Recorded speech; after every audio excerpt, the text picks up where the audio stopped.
Take care of this situation. Don't let them have to think about it. Don't let them have to wonder. Do what's necessary for these children.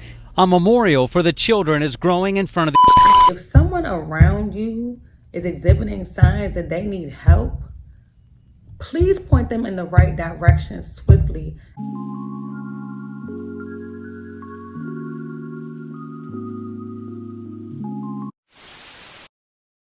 Hey BGU family, it's your girl Mika Samaya, and today I'm bringing you a crazy story that is way too close to home. This story is straight out of Baltimore, Maryland. A Baltimore mother is accused of drowning and strangling her daughter and stabbing her son to death and then leaving their bodies to rot in their apartment a week after neighbors reportedly heard a child screaming. Police discovered the decomposing bodies of 6-year-old Daenerys Thomas and 8-year-old Davin Thomas after a maintenance worker responded to a call about a foul odor coming from the family's apartment. Daenerys Thomas, 6, was found in a bathtub with clothing wrapped around her neck, and Davin Thomas, 8, was found in a sleeping bag with a knife in his chest. The last time they were seen alive was August 19th, when neighbors told police they heard Daenerys screaming, "Mommy, no." A motive and how long the children were dead are unknown at this point. The father of the children told investigators he last saw Jamiria Hall that prior Tuesday afternoon screaming and cursing at no one on the street. Again, signs of mental health issues that no one chose to intervene and say, let's get this woman help. The father then told police she appeared to be under the influence. An investigation into Hall's background revealed that in October of 2018, police asked for the public's help in finding Hall and her 2 children who were reported missing. Also in 2018, according to a public records search, Hall pleaded guilty to first-degree arson and the court put her on probation.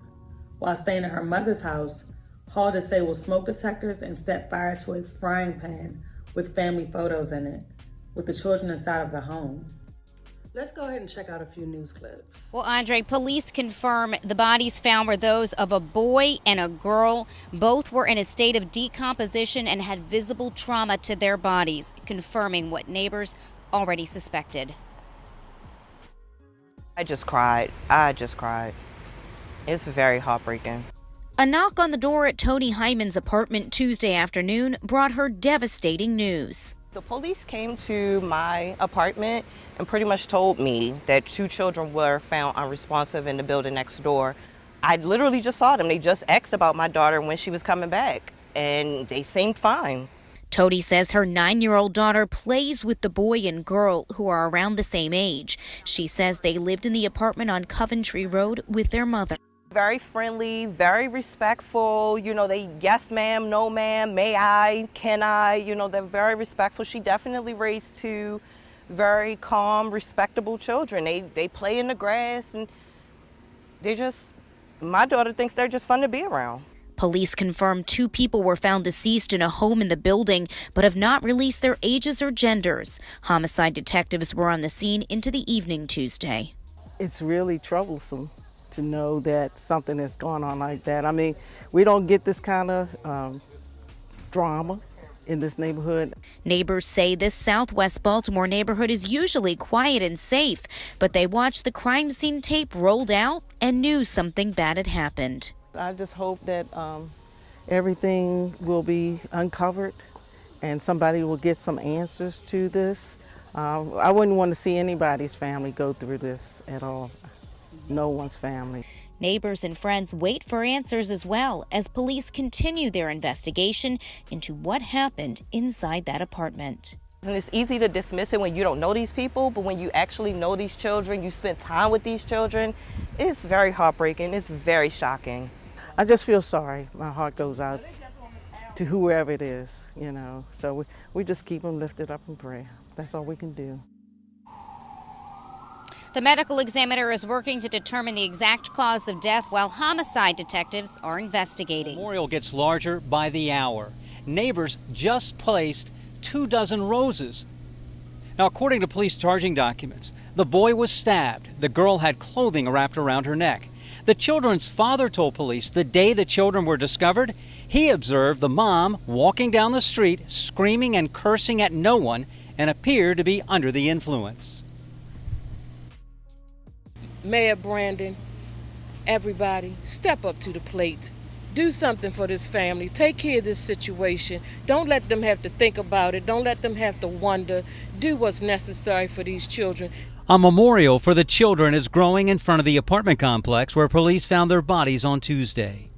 Neighbors who often saw the children playing outside are heartbroken. Just playing in the yard, like, they seemed so happy. They spoke to my daughter and everything. It's just crazy that happened to them. Like, we live right next door. 28-year-old Jamira Hall is charged with the first-degree murder of her children. According to police charging documents, 8-year-old Davin was found lying face down in a sleeping bag in the living room. He had been stabbed. Police found 6-year-old Danira lying in a bathtub with an apparent clothing object wrapped around her neck. One neighbor thought it was odd when he saw Hall thawing out the children's beds. According to police charging documents, Hall was last seen with her children outside on August 19th. That night, neighbors told police they heard Danira screaming, "Mommy, no!" The children's father told investigators he last saw Hall the afternoon of August 24th, walking in the area of North Avenue and Bloomingdale Road, screaming and cursing at no one.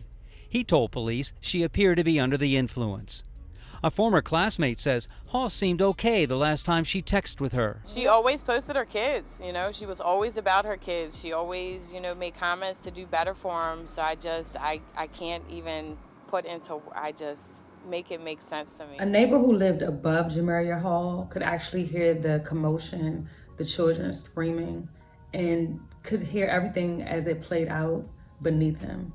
He provided the news station with a very detailed account of what he heard that night. It shook Ray Cherry from his sleep. I heard the kids around 11:30.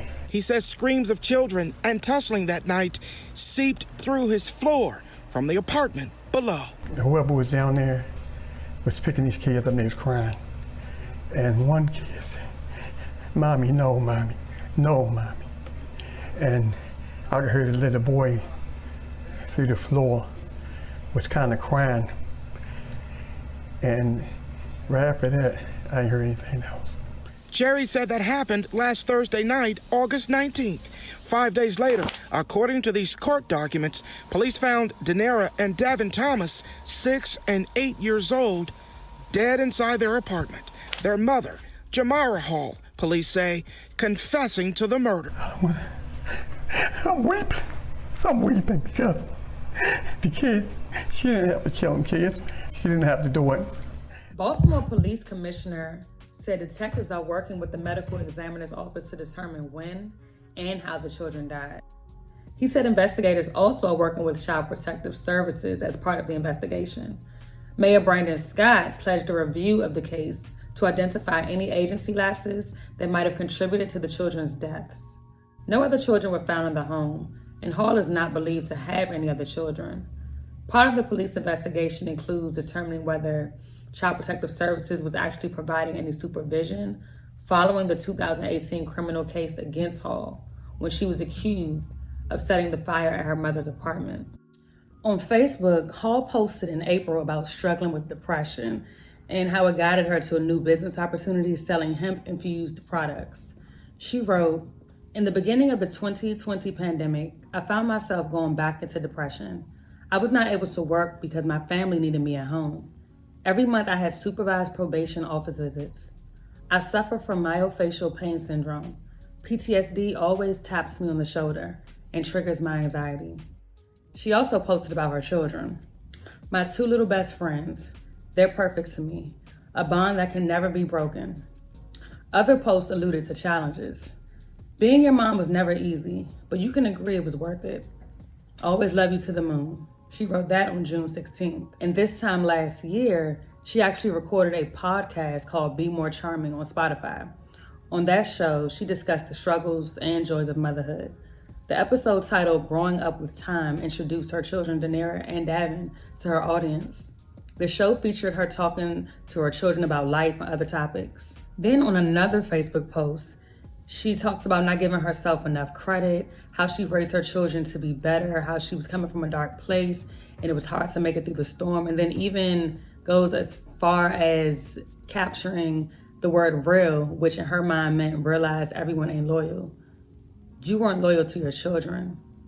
You weren't loyal to yourself, because if you knew that something internally was going on with you, you should have protected your children from yourself, if that makes sense.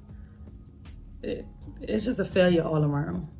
I find it pretty ironic that she seems to glorify her children on Facebook, yet at the same time, she can manage to do something so horrific, which again alludes and definitely exhibits the fact that she clearly has some mental health issues or internal battles going on that, again, I feel like people around her may have seen these issues and they should have reported it.